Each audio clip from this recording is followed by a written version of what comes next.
Benji Hyer joins us from Washington. I mean, Benji, I guess this was inevitable, was it?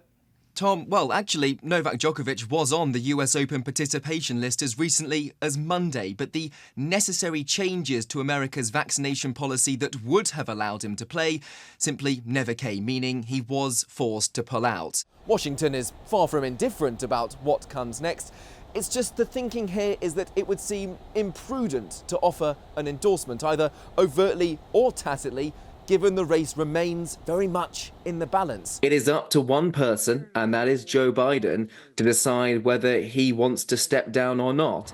Kamala Harris is trying to harness that energy, that momentum, and inject it into rallies like this one to help propel her to victory come November. The atmosphere for the Vice President, for her running mate here in the must-win state of Pennsylvania, it is raucous, it is palpable, it is electric.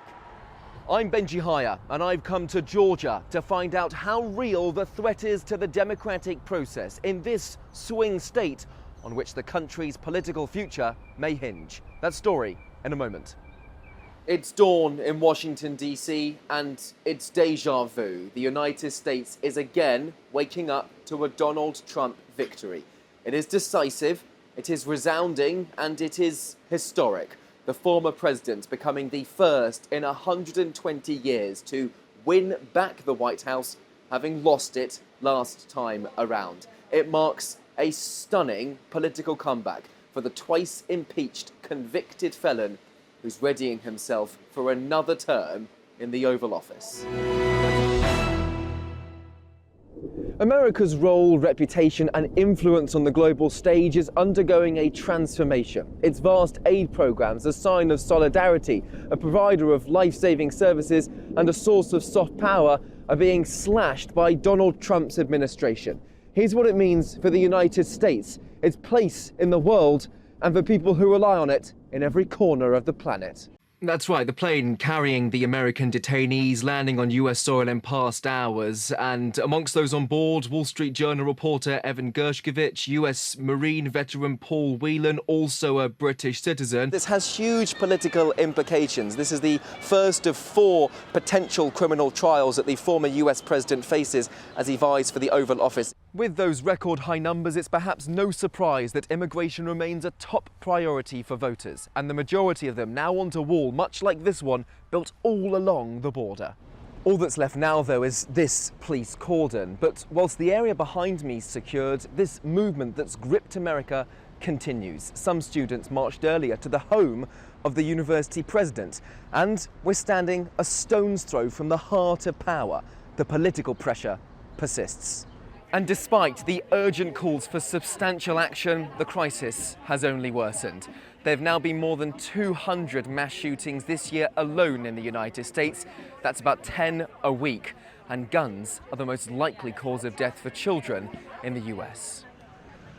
It's left people with a sense of fatigue, numbness, resignation. But even amid the recent spate of shootings, nothing will change. And this uniquely American cycle of senseless tragedies will go on and on.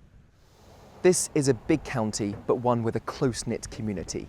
People here, whilst living miles apart, know each other. And this flooding will leave not only a trail of devastation in its wake, but also a trail of grief and trauma shared by all. This is different. It's no coincidence that protesters have ended up here, the heart of American democracy, and the intent of that is very clear. The app's appeal, its immediacy, viscerality, its rawness has catapulted it to lofty heights. But that success, its high profile, could also ultimately lead to its downfall. We'd arranged to meet Kelly Gill at a market in Baltimore. But then she said she'd bring some others too, because her story, tragically, is so common, shared by so many mothers. Substance use disorder has broken countless people here. There is no typical victim. It does not discriminate. These women's 3 sons all suffered from the disease of addiction. I can't do anything for him, but I can certainly work to help other people. The recent rates are unprecedented for Baltimore, once hailed for its response to addiction. People are dying of overdoses at a level never seen before in a major American city. In the past 6 years, nearly 6,000 lives have been lost in Baltimore alone. But what's happening here is no different to what's happening across the country. An epidemic taking hold nationwide. And behind each number, behind every statistic, is a human being, a family bereaved.